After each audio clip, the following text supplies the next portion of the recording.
अस्सलाम वालेकुम वरहमतुल्लाहि वबरकातुहू। Yasir Iqbal Qureshi, law instructor, police training school Sargodha. Dear students, आज हम जिस टॉपिक को डिस्कस करेंगे वो है इब्तिदाई तिब्बी इमदाद और ज़ाती सेहत में सांस बहाल करने के मसनूई तरीके। इसमें सबसे पहले जो तरीका आता है वो उल्टा लेटाने का तरीका आता है।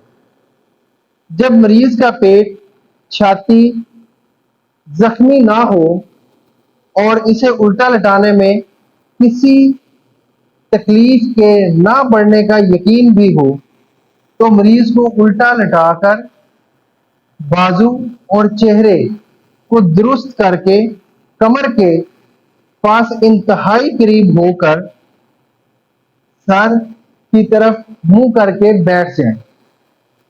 दोनों हाथों को खुला रखते हुए अंगूठे मिलाकर कमर पर रखें।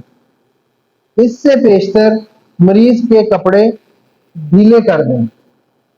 सर एक तरफ मुड़ा हुआ हो और अपनी वज़ह क़याम भी ठीक करें, यानी घुटनों के बल एड़ियों पर बैठें। इस हालत में बाजुओं को बिल्कुल सीधा रखते हुए कोहनियों में खम बिल्कुल ना हो और आगे की तरफ झुकें ताकि आपके जिस्म का बोझ मरीज के जिस्म पर ना पड़े।